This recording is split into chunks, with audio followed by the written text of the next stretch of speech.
Life में ऐसे होता है। हाँ नहीं, मैं भी यही सोच रहा था। मैंने कभी समय पर जो आज के कारण से 26 जनवरी के कारण से और स्टूडेंट ऑन द वे है 30-40, लेकिन अच्छा। शायद आप आ जाओ हम प्रोग्राम से। हाँ वही मैंने ये सोचा सुबह सुबह में। स्पीकर से मैं आपको इंट्रो कराता हूँ। 1 लाख प्लस स्टूडेंट्स को काउंसिल करते हैं।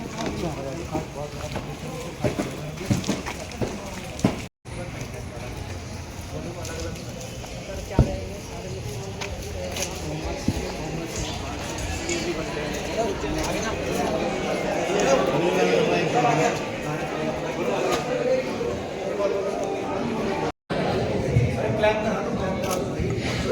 गाइस प्लीज अपनी तालियों की आवाज को ना रोकिए, तालियां बजाते रहें।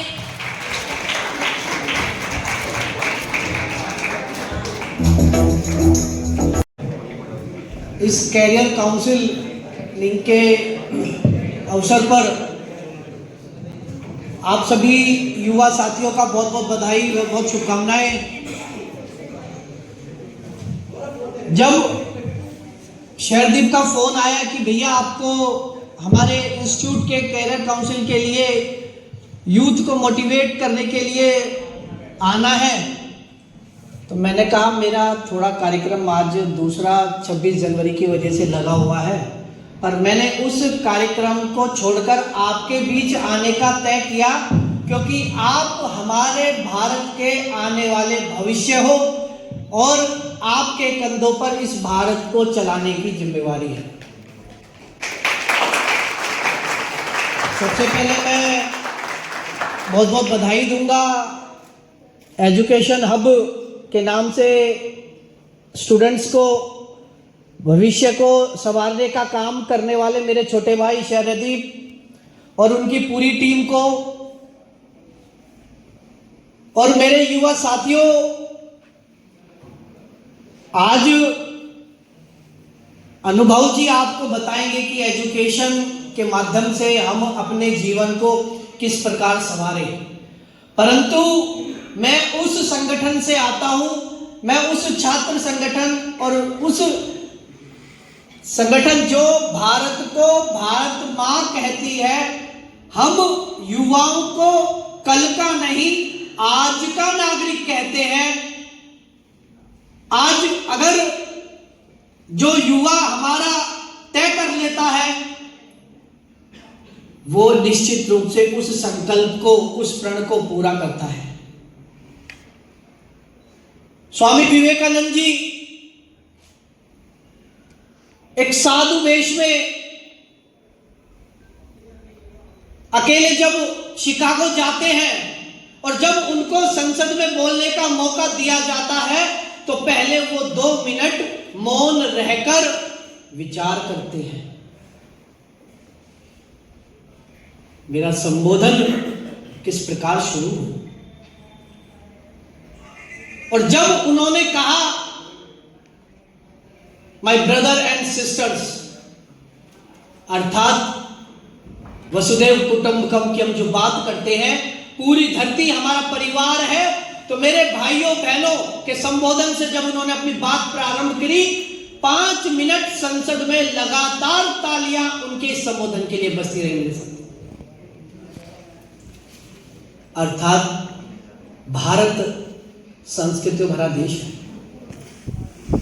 भारत एक अकेला ऐसा देश है जहां 365 दिनों में कभी ना कभी किसी न किसी दिन कोई ना कोई त्योहार इस भारत के अंदर रहता ही है। होली हो, दिवाली हो, दशहरा हो, ईद हो, भैया दूज हो, रक्षाबंधन हो, विभिन्न प्रकार के त्योहार। विश्व में कोई ऐसा देश आप बता सकते हो कि जहां पर इतने प्रकार के त्योहार मनाए जाते हैं? एक त्योहार तो जरूर मनाया जाता है, फादर्स डे और मदर्स डे।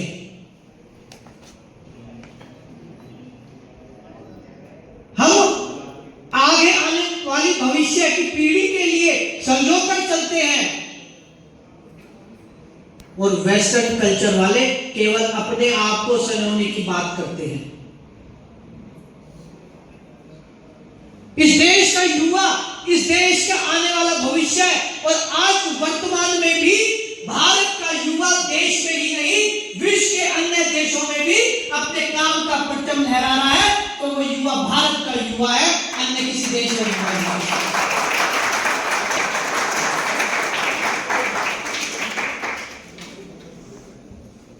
पिछले 10 वर्षों के अंतराल में अगर हम बात करें, जब हमारे परिवार, हमारे पिताजी हमारे बच्चों को अपने को पढ़ाने की बात करते हैं और उसको कहते हैं कि बेटा पढ़ाई कर, तुझे आगे आकर बड़ा अफसर बनना है, तुझे वकील बनना है, तुझे डॉक्टर बनना है, तुझे पुलिस में जाना है, तुझे इनकम टैक्स में जाना है। जब वो सोच वो हमारे मन में बिठाई जाती है, हमारे दिमाग में बिठाई जाती है कि हमारे पिता की, हमारे माता की हमारे से इतनी बड़ी अपेक्षा है, इतना बड़ा बर्डन हमारे ऊपर दिया जाता है, उस बर्डन को झेलने के लिए हमारा बच्चा, वो स्टूडेंट निरंतर रात दिन मेहनत करता है। उस मेहनत के लिए उसके पिता, उसकी माँ अपने जीवन को भी समर्पित करती है, पैसे को तो करती है। और जब वो ग्रेजुएशन पूरी करने के बाद जब वो मार्केट में अपना बायोडाटा लेकर नौकरी के लिए जाता है, जहां उसका पिता 25 लाख रुपए देकर उसकी हायर एजुकेशन को पूरी कराता है, और बायोडाटा के बाद जब हम मार्केट में नौकरी लेने जाते हैं तो उस 25 लाख में से केवल 25,000 रुपए वाली नौकरी हमें डिलीवरी बॉय की आज करनी पड़ रही है। मेरे साथ आज जोमेटो, स्विगी, इस प्रकार के कितने ऑनलाइन के सेक्टर है जहां पर हमारा यूथ, हमारा युवा आज केवल बाइक चलाने में अपने जीवन को खत्म कर रहा है। ये सोचने की बात है।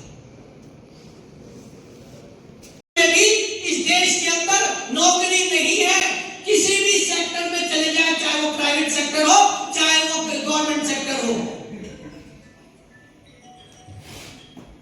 उदाहरण के रूप में दो राम और श्याम एक क्लास में पढ़ा करते थे।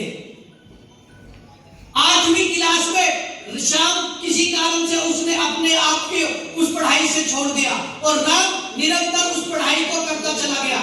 जब 8वीं क्लास में श्याम ने पढ़ाई छोड़ी, उसने कोई काम करना सीखा और काम करना सीखने के बाद उसने अपने उस काम को प्रारंभ करा और काम को प्रारंभ करते करते जब एक समय 10 साल बीतने के बाद उधर राम पीएचडी होल्डर हो चुका था, हायर एजुकेटेड हो चुका था, उधर श्याम जिसने 8वीं कक्षा में नौकरी की पढ़ाई छोड़कर अपना काम शुरू करा। तो जब वो दो लोग मिलते हैं तो राम और श्याम मिलते हैं, तब तो बात होती है कि तुम क्या कर रहे हो, कि जी मैं अपना, श्याम कहता है मैं अपना काम कर रहा हूं, और राम से पूछा जाता है तुम क्या कर रहे हो, कि मैं नौकरी कर रहा हूं। क्या नौकरी कर रहे हो?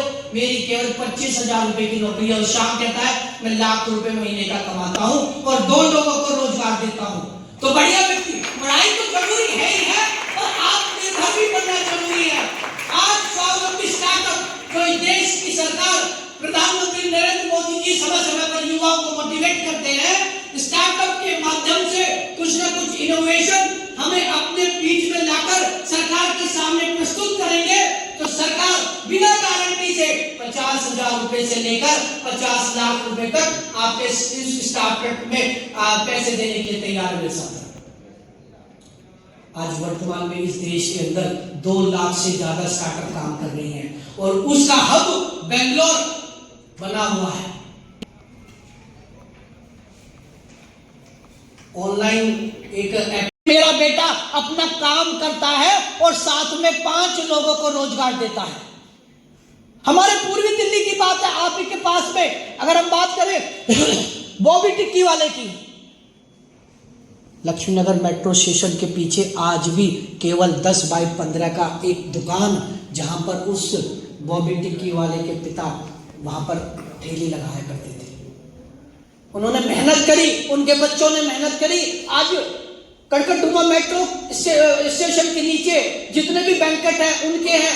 आज पूरी नोएडा, दिल्ली के आसपास में 35 बैंकेट हॉल वो लोग चलाते हैं। प्राइवेट लिमिटेड कंपनी उन्होंने बॉबी टिक्की के नाम से कर ली है। ऐसे ही अगर हम जमुना पार करें, वेस्ट दिल्ली के अंदर बिट्टू टिक्की वाला है, वो यादव जी इटावा के यादव है। मेरे आए पिछले वर्ष हमने पूसा इंस्टीट्यूट में कार्यक्रम करा। बड़े सरल व्यक्ति, केवल एक चमड़े की चप्पल में आप उनको अनुभव नहीं कर सकते। उन्होंने कहा कि जब मैं दिल्ली में आया तो मेरे पास रुकने की जगह नहीं हुआ करती थी।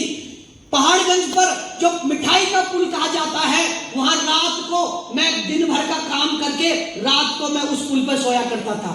और एक दिन जब मैं सो लेट रहा था तो मेरे ऊपर से आसमान से हवाई जहाज जा रहा था, तो मेरे दिमाग में आया कि क्या कभी जिंदगी में इस हवाई जहाज में बैठ पाऊंगा। नौकरी करते करते एक समय उनका भतीजा गांव से चलकर आया और भतीजे ने कहा कि चाचा हमें कुछ काम करना होगा। तो उन्होंने एक बिट्टू के नाम से ही एक ठेला जो गोलगप्पे टिक्की का था किसी का परचेज किया, उस पे पहले से ही बिट्टू टिक्की वाला लिखा हुआ था। और परचेज करने के बाद उन्होंने उस ठेले पर अपने गोलगप्पे टिक्की का काम करा। और धीरे धीरे काम चलता चला गया तो हजारों की सैकड़ों की सेल उस गोलगप्पे टिक्की की हो गई। उन्होंने बताया कि एक बार मेरी दुकान ठेले पर इनकम टैक्स वालों ने छापा मार दिया कि भाई आप जितनी तनख्वाह दिखाते हो आपकी तो उससे ज्यादा कमाई है। तो उन्होंने कहा कि भाई जो बात है वो तुरंत शाम को एक अखबार वाले